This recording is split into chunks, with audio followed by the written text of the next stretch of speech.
Hey YouTube, so I just wanted to get on here, make this video. I already have this video sort of made, but it's a bit rambly, and also I, for the first time, downloaded software to kind of edit my own videos, and I've never actually edited a video. So I just wanted to do this basically to mess around with editing a video.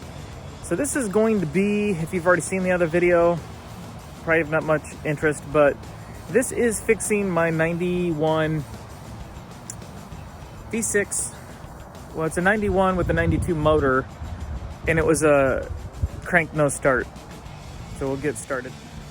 So since all the work is done, I kind of just want to tell you the symptoms I had.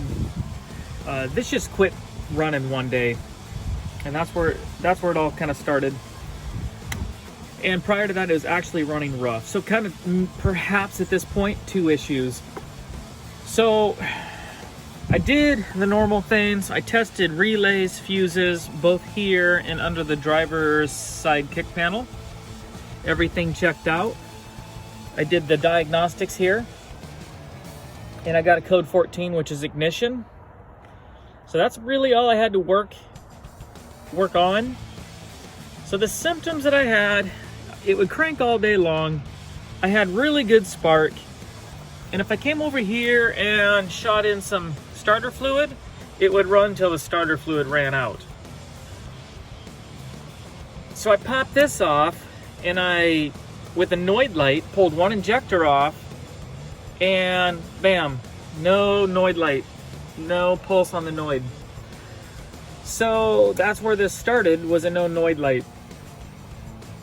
From there, I tried numerous different things. I took my light tester, and I put the lead on negative, and I probed one of the injectors. There's, the two wires going to injectors. One's power full time, and then the other should be a negative switched power. So, coincidentally enough, I was getting power with the lead on negative. I was getting power to both sides, and you should not. I know it's 50-50. I see it all over the internet, but I'll get to what it looked like when this actually worked. So I was getting power on both terminals, and it didn't matter which injector, and you just shouldn't. So in my case, I have two different wires that control all 6 injectors. One is white with the red stripe, and one is pure white. And I'll show you, maybe I'll show you if I can find it. Well, I cannot, because I put the kick panel and everything back in.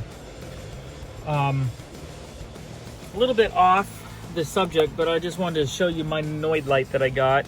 A lot of guys have noid lights, and they come in a kit with numerous different types. This is adjustable, and these probes actually unscrew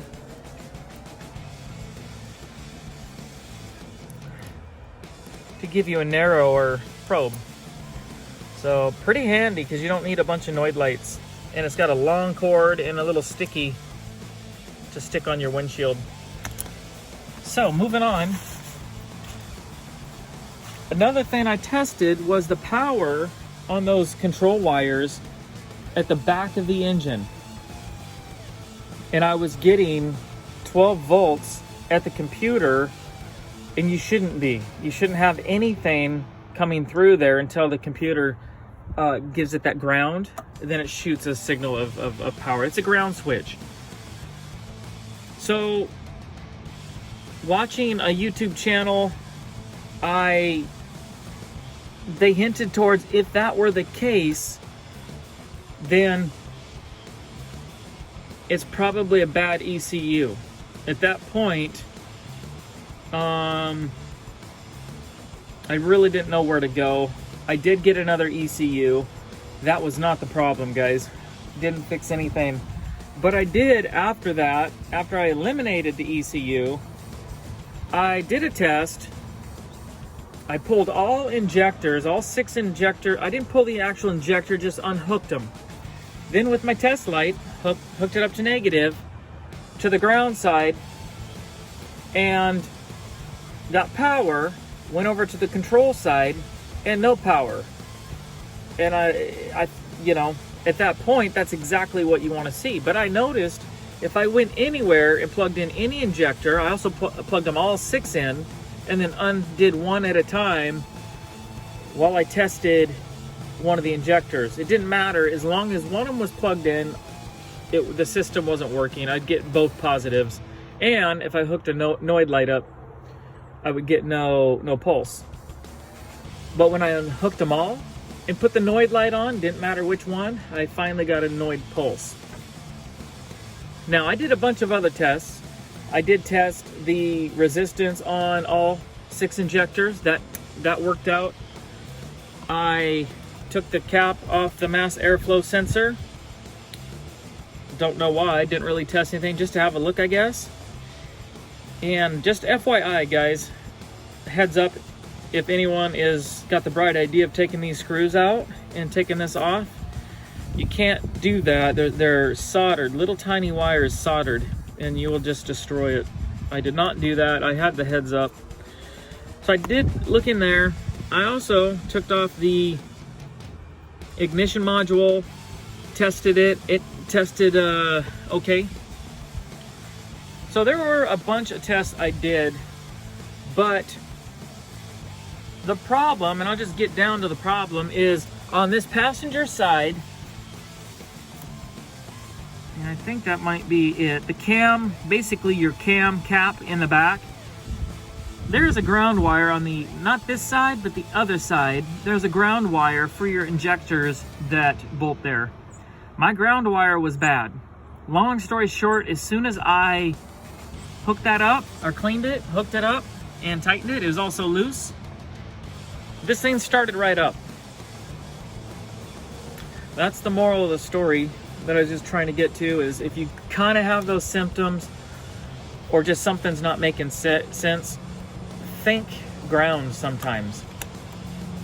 So that is where I'm at with this. It's back in business.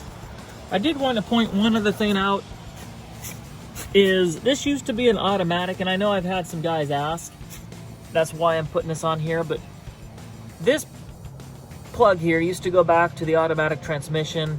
I since have put a manual in here, but the automatic tells the computer that it's in neutral to start. So I wanted to get a close-up of this, and yeah, I keep this tape. I just have it untaped because I thought it might be the source of my problems. So I'm gonna get all this buttoned up, but just for testing purposes, it looks like this.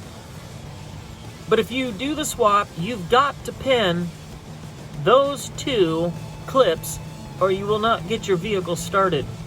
This is basically just closing that loop, telling the computer you can go ahead and start. So I just thought I'd kind of throw that in. I also have a video on my channel. These used to be vacuum operated, and I swapped them over to hubs. And I just thought I'd give a shout out that they're still doing and working perfect, flawless. So that's it, guys.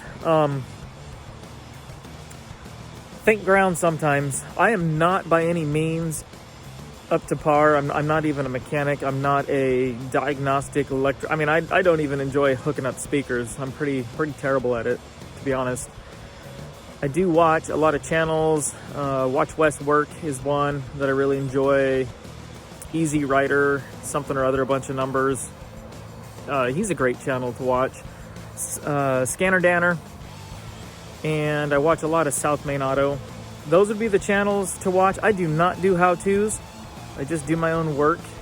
For the simple fact, I'd like to learn myself. So, alrighty guys, I'm gonna try to edit. This will be the first video that I've ever actually edited, so we'll see how it goes.